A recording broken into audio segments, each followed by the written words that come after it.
Want to speak real Korean from your first lesson? Sign up for your free lifetime account at KoreanClass101.com. Hello there, everyone. This is Jeremy. I teach Korean and English, and in this video, I'm going to be helping you with two sounds that are difficult for English speakers to make. If you can't tell, it's quite obvious. I'm an English speaker, so I can only really speak from my experience and what was difficult for me in the beginning. So these two sounds particularly were very difficult for me to make in the beginning of my Korean learning journey, so hopefully you find them helpful as well. If you're not a native English speaker, you have another sound set in your head, then these sounds might be easier or harder for you. So we'll see. Hopefully this is helpful anyway. So the first sound is lil, lil as it's called. Going forward, I'm going to refer to it as RDL, okay? So Korean RDL, I guess I'll call it. And the reason I need a different name is because you have to hear the pronunciation perfectly to know that I'm saying the name of the letter. So I like to use English words to indicate the letter, at least when explaining it like this. So first, let's talk about why I call it RDL. Now, the reason it's difficult is that this sound is in between R and L, in that it's kind of like R, it's kind of like L, but it's not R and it's not L. And the reason I call it RDL, I put a D in the middle, is because the tongue placement, that is the point where you put the tip of your tongue, is where you would put your tongue when you make a D sound in English, like don't, do, right? If you can try that now. Feel where the tip of your tongue goes, right behind your teeth, right? So if you feel it behind your teeth like this, you feel it with your tongue. It's important to be aware of this. You feel it. You go back, there's that, then it starts, and then you go a little bit further back, and right about here, if I keep my tongue there while I'm talking, that's where you want it to be, okay? Now, the reason this point is very important is because really, that's where your tongue should always be when you make this sound. So rather than try to make it like an L or try to make it like an R sometimes, which I did at first as well, I thought it was like an R and an L at different times, just always keep your tongue at that point. So I'm going to use a few example words to illustrate that. So let's get started with that here, okay? So the first one will be just a simple syllable, la, la, la, okay? Now, if I were to say L-A in English, la, la, la, it's quite close, but then if you notice when I do this, la, la, la, la, you'll see that my tongue is further back. So you're keeping your tongue in that place, but you pronounce it in the manner that you would pronounce an L, in that you are laying down your tongue, sort of, in that way. So la, la is the first one here.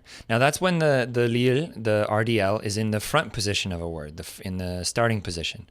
A lot of people have said that it sounds more like an R when it's in the bottom position.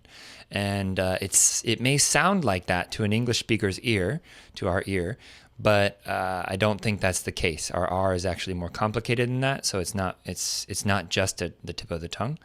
So let's use this next example to illustrate that. And this next example is the word for Sunday. Sunday. You've probably tried pronouncing this one. Now, lil, if we just pronounce the first syllable here, it's il, il, il. Okay, my mouth isn't moving at all from the outside. Il, il. And my tongue is going from E, so flat position, E, and then the tongue is moving to the point that we talked about. Il, il. Okay. Now this yo, when this yo comes up next, it gets difficult because going from that position into a y, like a Y sound, any of the vowels that have that y sound in it, can be sort of difficult. So let's take it slowly first. Okay, so I'll say the whole word now. Il. It might sound like I'm doing some weird magic in my mouth, but really I'm just putting the tip of my tongue at that point, and then with the tip of my tongue at that point, I say yo, okay? Il, and then back to touch that point. So if the roof of my mouth is, say, up here, and this is my tongue, then I'm saying il. I, 료, 일. All right, so 일요일, 일요일, 일요일, 일요일, 일요일, to do it faster. This next word is difficult because it means difficult. It is 어려워요, 어려워요, 어려워요. 려 specifically, this one, 릴, 여, was very, very hard for me for years. I think I said it wrong, and it clicked one day for me when someone told me to think of it as 리 plus 어, and say that quickly. So to isolate that syllable first, we'll say it li, just like we started with our tongue in that spot, just like before. Li, and then you move quickly to 어 after that. 리어, 리어, 리어, 리어.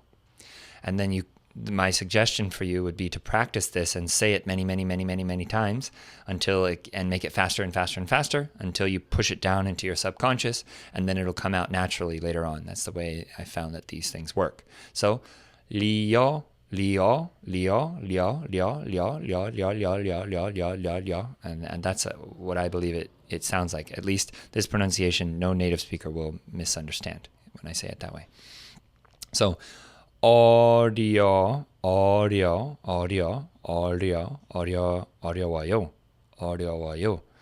So don't hold your tongue there too much. A lot of people have also talked about this sound sounding like the rolled R in Spanish, and then in a way it is because it's a flick.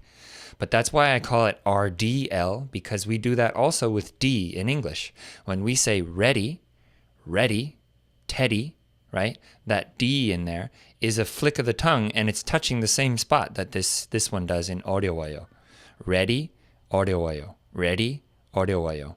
The place that my tongue is touching on the roof of my mouth feels almost the same to me right now.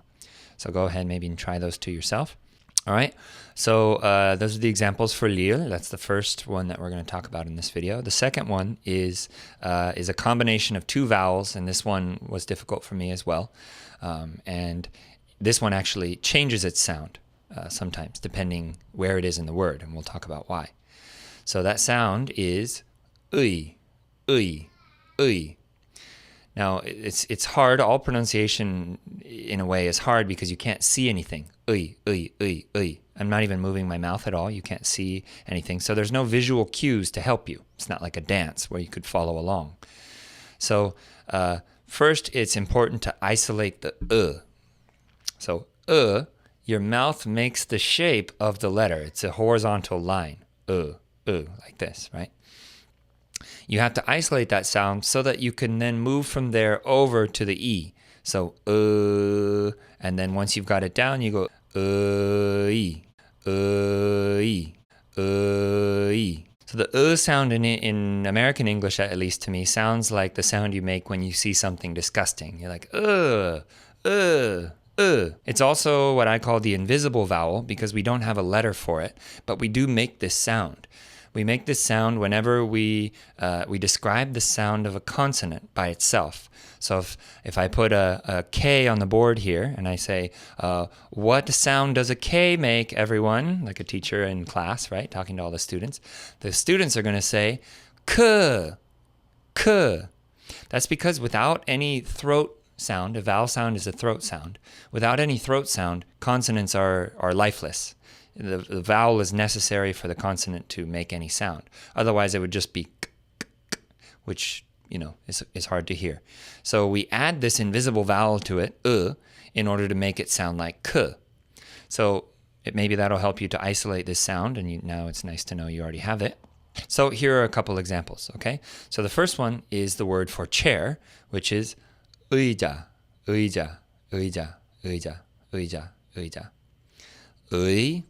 의, right? E mixed together. 의. It's a little like you have to put a little effort into your throat to move between those sounds, so it does take practice. 의자, meaning chair. So in this one, the is emphasized. Now, where this sound gets difficult, and which is often the case, is that it'll change its pronunciation to be more like just E when it's at the end of a word, like 회의, which is the word for meeting, as in like a company meeting. I had a meeting at a company today, that kind of thing.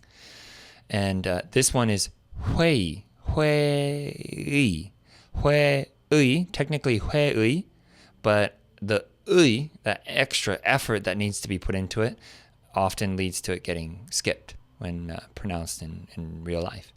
Now, the reason for that being, like I said earlier, this is sort of an invisible vowel in English. And in Korean, you can think of it that way because it gets dominated very easily by anything else that's around it. So when you have hui, that has its own vowel sound, and then comes after it, the gets kind of smashed in between all the other vowels. It's like the base vowel. It's like the blandest one. It's the weakest.